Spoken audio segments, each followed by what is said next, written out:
Sede santos, esta é minha vontade. Sede santos. Olá, meu querido irmão, minha querida irmã, bom dia com o Santo do Dia. Hoje, dia 20 de julho, temos aí essa missão de repassar aos irmãos, narrar aos irmãos a história do Santo do Dia. E quem será o santo ou a santa de hoje? Meus irmãos, a nossa santa de hoje é Santa Margarida da Antioquia. Margarida nasceu em Antioquia, no ano de mais ou menos ali no ano de 270, 275, mais ou menos, lá no século III. Margarida, também conhecida como Margarida da Capadócia, foi uma santa e mártir cristã do século III, ou seja, ela não morreu de maneira, então, muito, muito bacana, como era comum naquela época os mártires doarem sua vida. Ela é uma das santas mais veneradas e reverenciadas pela Igreja Católica, apesar de nós aqui do Brasil pouco conhecer, mas no mundo afora aí, Margarida de Antioquia ela é muito conhecida. A vida de Santa Margarida está envolta em lendas e tradições, o que torna difícil estabelecer uma biografia histórica bem precisa. Tem muita coisa que se diz sobre ela que não tem como ser provado. No entanto, a tradição cristã perseverou muitas histórias sobre a sua vida e martírio, que são consideradas fontes valiosas para conhecer a sua devoção e seu legado. Segundo as lendas, Margarida nasceu em Antioquia, na Capadócia, a atual Turquia, por volta do século III. Ela era de família pagã, mas desde muito jovem mostrou interesse pelo cristianismo e converteu-se secretamente à fé cristã. Margarida foi batizada na fé cristã e levou uma vida de oração e devoção. Já vimos uma história parecida, dias atrás. O governador, enfurecido com a recusa, submeteu Margarida a diversas torturas, nas quais nós não vamos falar aqui todas elas, para que ela renunciasse à sua fé. Era muito comum, É cristão, bora ver se é cristão mesmo. Aí ia lá e torturava a pessoa, para se a pessoa renunciasse, Mas ninguém renunciava naquela época, Conta-se que ela foi submetida à roda de ferro, açoitada, encarcerada, mas nada a fez abandonar sua crença em Cristo. De acordo com a tradição, ela enfrentou essas torturas com coragem e fé inabalável.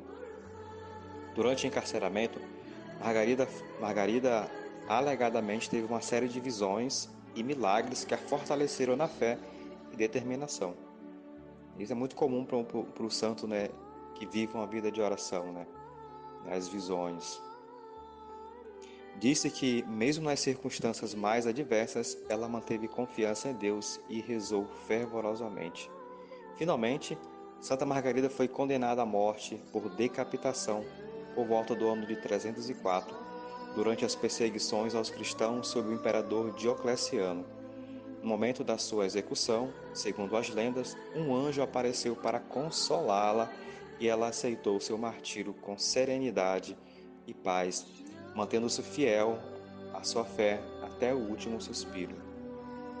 Santa Margarida de Antioquia é frequentemente retratada em imagens e pinturas cristãs segurando um crucifixo e um ramo de palma, símbolo da sua fé e de seu martírio.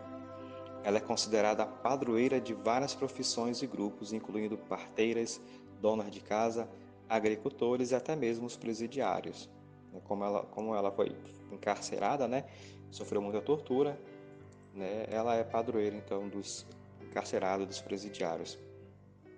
O seu exemplo de coragem, fidelidade e fé tem inspirado gerações de cristãos ao longo dos séculos, e a sua festa é celebrada dia 20 de julho em homenagem ao seu martírio e também à sua memória. Ainda sobre o martírio dela, um pouco mais, o martírio da jovem Margarida foi tão terrível e de resultado tão fantásticos que se tornou uma das páginas da tradição cristã mais transmitida através dos séculos, ou seja, a forma como martirizaram Santa Margarida, tão jovem, tão santa, gerações de santos, né, ficaram conhecendo, porque foi realmente uma coisa mesmo incrível.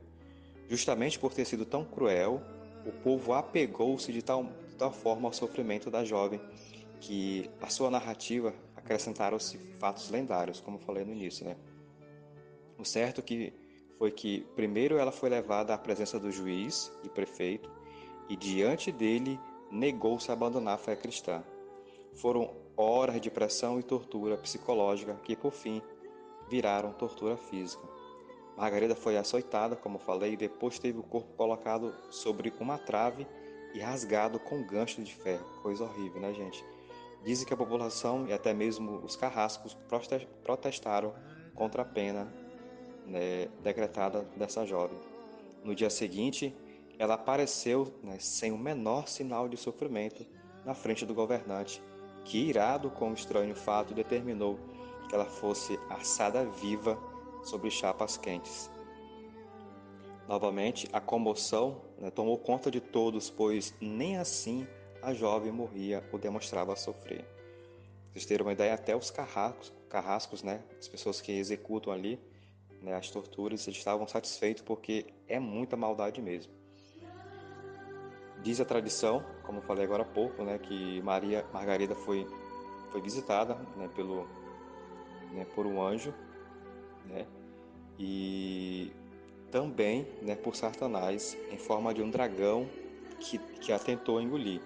Mas Margarida conseguiu sair, né, do seu ventre, né, firmando contra ele o crucifixo que trazia nas mãos. Por isso que eu falei que tinha histórias, né, fantásticas, que o povo, né, se apegava muito. Ela então foi jogada nas águas de um rio gelado, e quando saiu de lá, viva, com as correntes arrebentadas e sem sinal de torturas aplicadas. Muita gente ajoelhou-se, converteu-se e até ofereceu para morrer no lugar dela. Mas o prefeito, enfurecido, mandou que decapitasse. Tentaram matar a jovem de todas as maneiras. Ela saía, né, ilesa de tudo mesmo. Teve gente que se ofereceu para morrer por ela, para acabar com o sofrimento, e ainda assim, né, o prefeito da época não permitiu, e ela acabou, né, sendo decapitada. Coisa horrível, né, gente? Como falei há pouco, ela morreu no dia 20 de julho, né, de 290, com a idade de 15 anos. O seu corpo foi recolhido e levado para um lugar seguro, onde foi enterrada pelos cristãos convertidos, passando a ser venerada em todo o Oriente. No século X, foi trasladado para a Itália e desde então seu culto se difundiu também em todo o Ocidente, de tal modo que Santa Margarida foi incluída entre os 14 santos auxiliadores aos quais o povo cristão recorre pela intercessão nos momentos mais difíceis. Santa Margarida é solicitada para proteger também as grávidas nos partos complicados. Meu irmão, minha irmã, que história linda, que história magnífica essa, hein? Então peçamos a Santa Margarida de Antioquia, né, que interceda por nós junto a Deus Pai, e que o próprio Pai, nas misericórdias, nos abençoe e nos auxilie para nós nunca renegarmos a nossa fé, como tem acontecido aí, né, de forma tão fácil. Não precisa ninguém nos torturar, né? De forma muito rápida, muito fácil, a gente se vende, se troca e renega a nossa fé. Que Santa Margarida de Antioquia, né, nos ajude e não permita que a gente renegue a nossa fé. Que o Senhor nos abençoe em nome do Pai, e do Filho e do Espírito Santo. Amém. Meus irmãos, estão amanhã, encontro marcado, para conhecermos o santo do dia amanhã, que será narrado pelo nosso irmão Nilson. Muito obrigado.